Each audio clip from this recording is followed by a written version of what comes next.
Hello అందరికీ, ఇది నిన్నటి మినీ వ్లాగు. నిన్న మాకు వైజాగ్లో అయితే సింహాచలం శ్రీ సింహాద్రి అప్పన్న గిరి ప్రదక్షిణ అయితే జరిగింది. నిన్న మేము మార్నింగ్ తిరుపతి నుంచి వచ్చాము, మధ్యాహ్నం ఇలా గిరి తిరగడానికి అయితే వెళ్ళాము. చూసారా ఎంతమంది ఉన్నారో. ఇది ఓన్లీ రోడ్డు మీద జస్ట్ వెళ్తున్న వాళ్ళే, చాలా కొన్ని లక్షల్లో ఉన్నారు జనం అంతా కూడా. ప్రతి సంవత్సరం ఎవ్రీ ఇయర్ కూడా అలాగా జనం పెరిగిపోతూనే ఉన్నారు. నేను పైన ఇమేజ్ పెట్టాను కదా, అది వచ్చేసి స్వామివారి రథము.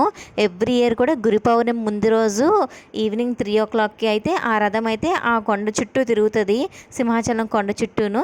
దాని చుట్టూనే ఆ రథం తిరిగేసిన తర్వాత మొత్తం జనం అంతా తిరుగుతారు. చూసారా ఎంతమంది ఉన్నారో, అసలు చిన్న చీమలా కనిపిస్తున్నారు కదా జనం అంతా కూడా. మొత్తం ఈ కొండంతా కూడా కలిపి అయితే మొత్తం 34 కిలోమీటర్స్. మాకైతే మేము 5 o'clock స్టార్ట్ చేస్తే ఎర్లీ మార్నింగ్ 4కి అలా అయితే ఫినిష్ అయ్యింది. మాతో పాటు మేము అక్కడికి వెళ్ళిన తర్వాత అయితే మా అక్క వాళ్ళు కూడా వస్తారని తెలిసింది. ఇంకా అక్కడ కొబ్బరికాయలు కొట్టిన దగ్గర అయితే ఉన్నాము. ఈ కొబ్బరికాయలు వచ్చేసి మనం స్టార్టింగ్ గిరి ప్రదక్షిణ స్టార్ట్ చేసినప్పుడు ఒక కొబ్బరికాయ కొట్టాలి, అండ్ ఫైనల్గా లాస్ట్ మొత్తం తిరిగేసి వస్తాం కదా, అప్పుడు కూడా లాస్ట్ ఒక కొబ్బరికాయ అయితే కొట్టాలి.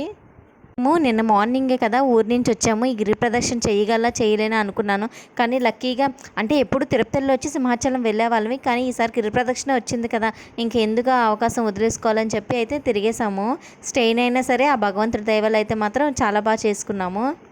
కొండంతా వేరు, లాస్ట్ ఒక 3 కిలోమీటర్స్ ఉంటుంది. అక్కడైతే మాత్రం మనం అడుగు తీసి అడుగు వేయలేము, అలా ఉంటుంది. మొత్తానికైతే ఫినిష్ అయింది.